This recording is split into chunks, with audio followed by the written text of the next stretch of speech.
we go to the topic for the audience, Zoom, and all listeners live here.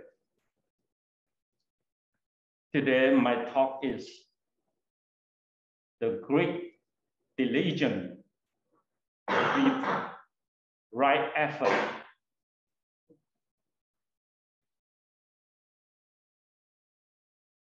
The great diligence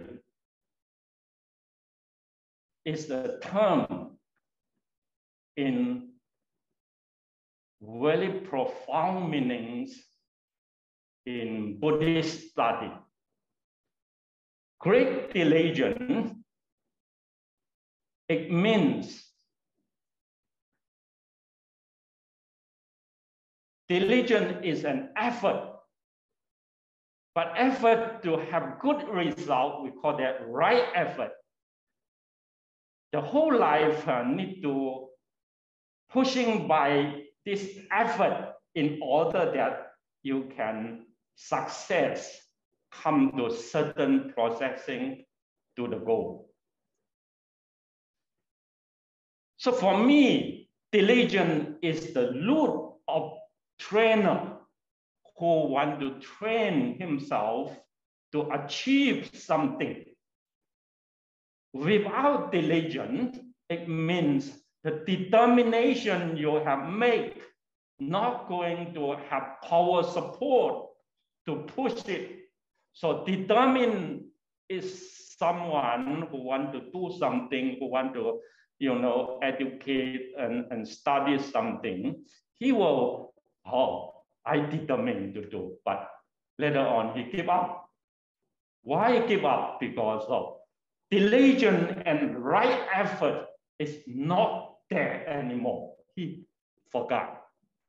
So in Buddhism, we talk about 7 factors of enlightenment. One is stop the defilement. One is achieving wisdom. These 2, defilement need to stop and ceases, and the wisdom need to be cultivated in order you have insight. You have insight, you have freedom. You have insight, you are liberated. You are easy to see things and not attached to the thing.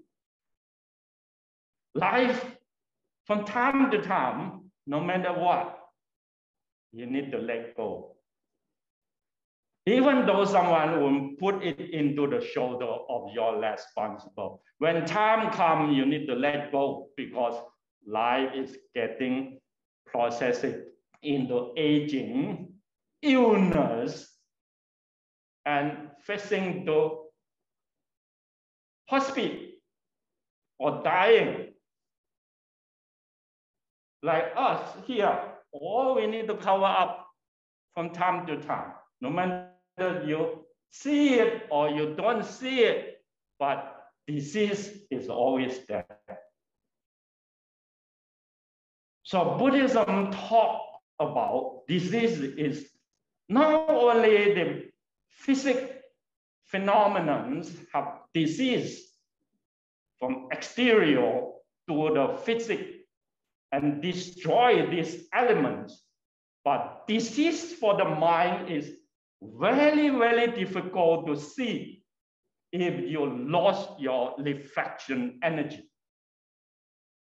You lost your reflection, that kind of remembering, so you don't see it inside. So diligence, I put it into 3 sentences.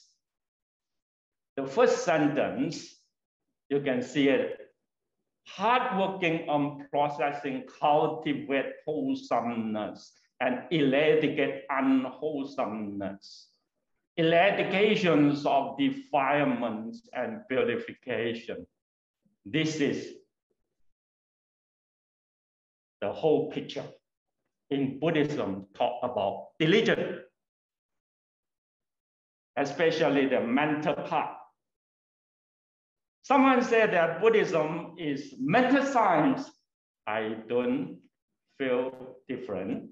I agree with it because Indian people in the spiritual, especially the Buddha himself, is a very, very mind science. Talk about mind free. So he working for the mind, we call it great diligence, not distorted and be brave and thought to face in various tended and untended wholesome dhammas. This is a second one. Distortion is a term that in Buddhism have a lot of message there about the culture. I'm not going to go in here, but I'm going to say a little bit about small diligence, means the big picture, you don't go, and there we go. Anything that small part I can make success, make change, that is like armor diligence. Armor diligence means you discipline yourself. I follow the commitment, I follow the precept, I follow some principle in order that that principle will guide my life, body and mind, make it more easy, not create problem. So that is called armor diligence.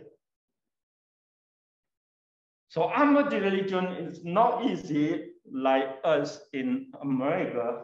I will facing to, this is a free country. So I break a lot of conservative law. Then, oh, I'm a young man, I don't need this, I don't need that. Yeah. What do you need? Learn from mistake, learn from lesson. Then he will pick up something similar to the conservative schedule. That is called discipline. If you don't discipline, then you will hurt and harm to yourself and to others until you see wholesome is in one side and unwholesome is in another side. Which one you hit to? That is the direction and the goal. Buddhism said, good have his own reward, bad have its own reward. One is happy, one is suffer. It doesn't change this principle. So the second one is diligent to cultivate wholesomeness. This is a good man, gentleman, or we call them normal man. So standard, moving, processing. Which one you do go? Gentleman, good man, or noble man? That is the standards need to purify. Diligent to benefit and bringing joy to others is more challenging. What is challenging? Because of the society is really crude. We work for ourselves. We try to have our own privacy. We try to be benefit to ourselves first and then others. Not many people want to give his life to serve others without charging. There are two groups of people in religion that what I know is fully give his life to serve others, bring joy to others. That is a Catholic, monastic, and the Buddhist monastic. Mostly their life is, I keep myself single, keep very, very hard to serve others with meaning, with purpose. So that is very challenging life. Not many of them success, but if we can find the successors that have a lot of story, a lot of good news to share. Here is something that in Buddhism talk about achieving diligence. You need to follow these four conditions. The power of superior understanding, the learning, studying, listening to the truth, to the lecture, to the experience of life, overcome suffering, overcome stress. All that is about the meaning, supporting, the power of supporting understanding.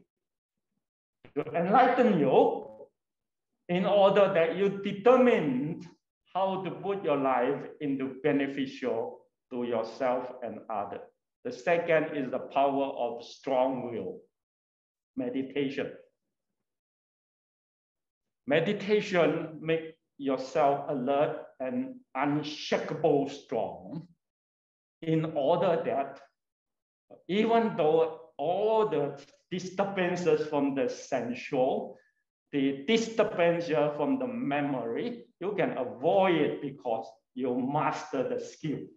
You're maturing the skill trainings of meditation, then you become more strong or firm. That is the power. The second power. The third power is joy. No one don't need it. Everyone look for joy and happy. But from time to time, joy and happy can be seen some exterior joy and happy from material, from friendship.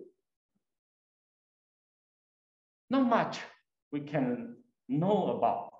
If we have something else that is spiritual joy, what we can know.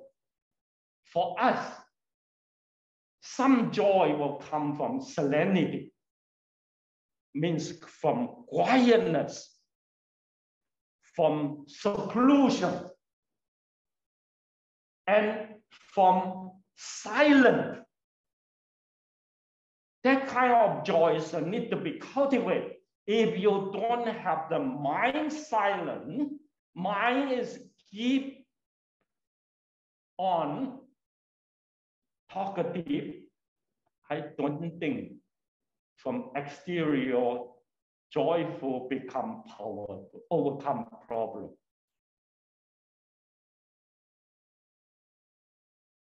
One to say is, I'm visiting dying patient, hospice, and someone sometimes imagines case.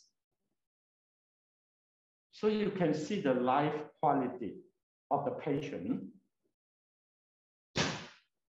He don't have that kind of calm and quietness or filled with joy and steady, because of the life experience very different. So when I visit my master, he is dying there, then he still said that when I hold his body, he's in asthma, I hold his body there until my hand is numb, very, very stressful. So he is fighting for the asthma certain time, and then he just back, and then he turned around. Ah, you're still there. What is the connection with you and me? The first question out from his mouth. I just said that I observe. What you teach me is the concentration and observation. I want to see the life of you, how you take these two training to your own benefit. And he turned back his head and close his eyes. Ah, you are a great disciple. He only answered this word. So nobody can help others to earn the power. Power need to train by your own body and mind. If you feel tired, take a break. So the power of rest means maintain moderate levels of labor. Means from this break, come to this start. This is the middle part. This is called break. So don't forget to take break. Extreme push yourself, sometimes the mind power not enough strong, then you are easy to cry, depressed. So a lot of us in the training of practice sometimes gives up and then gone. You cannot see him anymore in the friendship. You cannot see him anymore in the family because of too extreme. He don't know how to take break. If someone that a good meditator, always mindful, then he is alert and have wisdom to take break. Ah, this go too tight, too stressful. Let me take a vacation. So my vacation is in the midnight. When my service, my job, take a break. At night, I just back to the breathing and put my pillow into the lower stomach, try to with him breathing. So this is my break. So that break is between two sides, starting point, resting point. I still carry on the process. So with the breathing, it's totally awakening. So Buddhism is called awaken. You need to be all the time have the awakening energy. This is called mindful. Can you take one more picture? Here is some sentence I learned. The first sentence is right in Chinese. 是真精进者，是名正法供养如来. That is the first I learned the Chinese Dharma or Buddhist study when I was in the academic study in Buddhism. It means the one who is truly diligent is the one who offers the right Dharma to the Tathagata. Tathagata means the Buddha. Buddha is the teacher, original teacher who teach the truth in Buddhism. So if you take the truth, diligent into the truth, learning the truth, contemplate the truth, and then practice the truth, witness the truth, it means that is the most offering, most base, valuable offering, you're offering to the teacher. This is the sentence I remember when I was in the academic study. So for me, after that, I become like a scientist. I'm not believing him, but I just observe mindfully, carefully, and ardently what he teach me and can be applied to my life to overcome my problem. The second word is the Diamond Sutra. It talks about absorptions. This is a little bit profound, not easy to understand by a normal people. A normal people means ordinary people in the world. So ordinary people in the world is competition, opposed to each other, challenge to each other, fight to each other, sometimes make war. This is called ordinary people. They don't know how to get into no fight, totally peace in the mental before he act with his word and act with his bodily conduct. So training meditation for me is quite clear that need to train this mind into release. Only the mind release your verbal words and your bodily conduct can follow up the mind. So mind training is very important in Buddhism. We talk about jhana. We talk about deep observation. That is the noble disciple or the noble personality of the Buddha. The third one is from Chinese Buddhism, what I learned. And here I have a word that I want to share with your face here. If you see the fields in front there, we have the bamboo.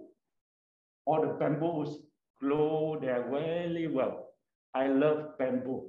It's not because of bamboo have a lot of functioning, can help gardening, but bamboo in Chinese culture is valuable. He said that bamboo is very thin and grow very high, you know, and then his tail can be dropped down to the floor.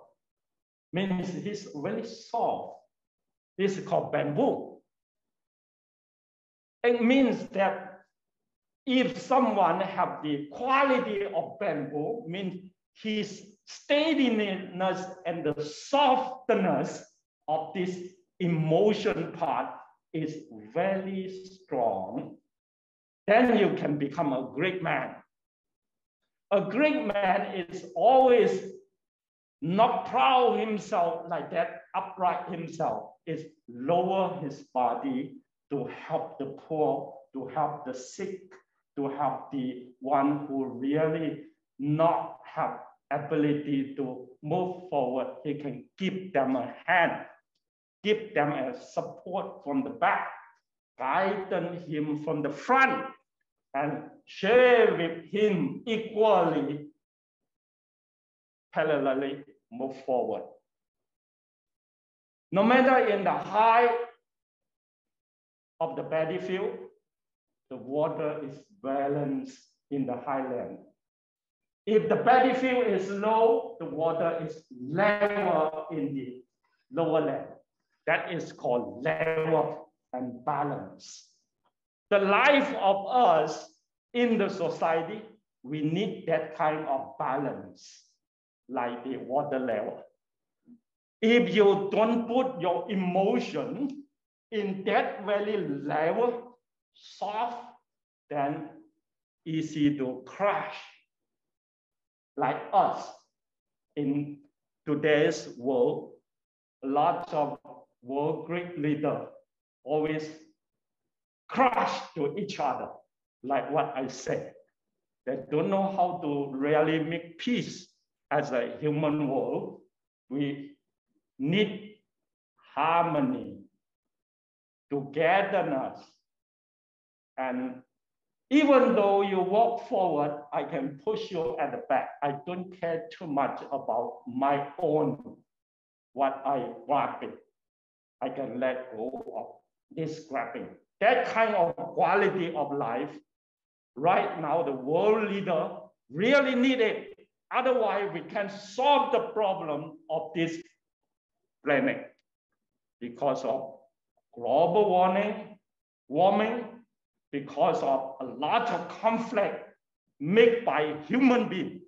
So human quality really need to balance himself by practice and training, by enlighten from any sentence, from the culture, from our human civilization.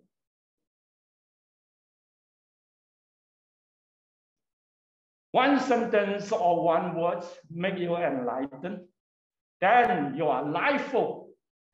So for me, I want to share one sentence to you. That is the Dharma ocean breeze and fountains of vitality. Dharma, the truth. We use the ocean to represent the Dharma.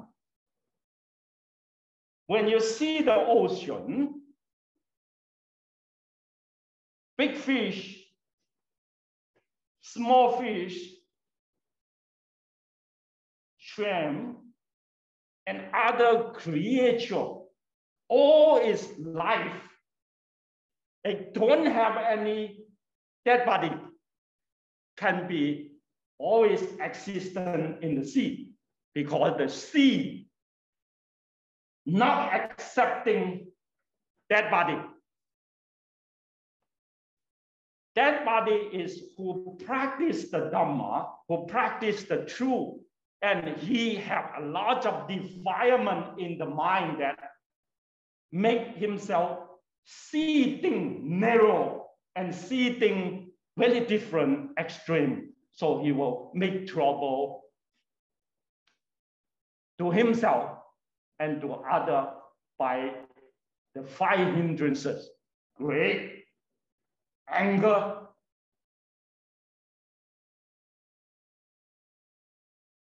defilements of ignorance, doubt.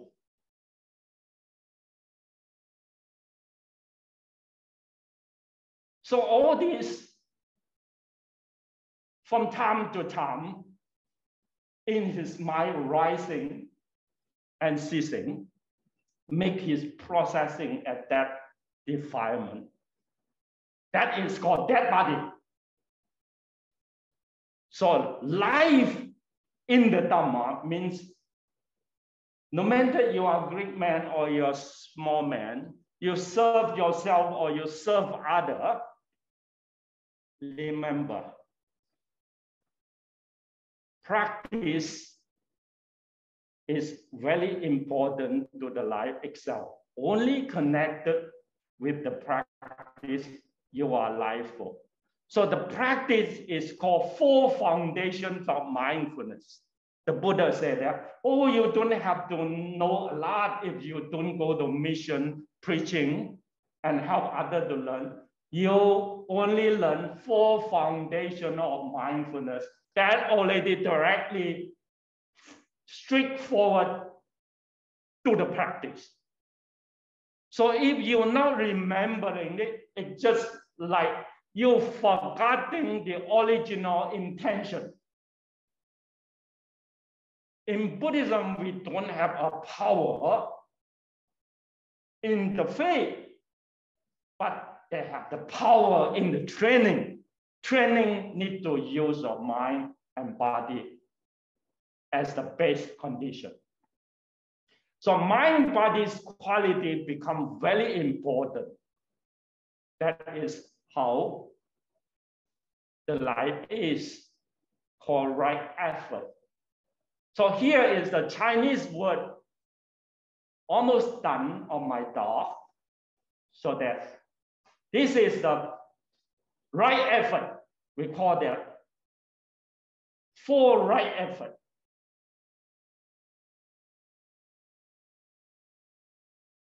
self-encouragement, risings of desires, processing vigorously, and powers of cultivation. This is how the Chinese would explain this four right efforts. So in the four right efforts, translate in Chinese, we have four different translations. The first one is four right straight wings. The second one is four mental eradication. The third one is the four eradication, right eradication, and the four right excellences. This is a Chinese translate, but they have the definition at the back. That is the Chinese. In ancient time, they try to observe this effort, and from his own self-encouragement, from his mind desire whose started point, and from he grab all this power into helping, and from what is the excellent, make him most excellent. That is the 4 point of this four right effort. Lastly, that is before I want to give this talk in the very early morning before I wake up, because I want to think of something. What is diligence means to my life? What is the right effort that can support the diligence, not lost that processing? In the morning, before I wake up, so my mind start to keep talking. So the talking come with this sentence. 谛察身心，处处即明，了此三生。 That is the word come from my mind. I wake up and quickly write it down. Here have a very deep and profound meaning. Not easy to explain, especially Wuliang Parami. Wuliang Parami means immeasurable paramitas. They have a lot of meaning there. Because of this very short time, and the audience live here not have any time to meet me and listen to the talk. And I hope that in this very Buddhist talk will have some meaning for you. And I hope you'll like it. And thank you.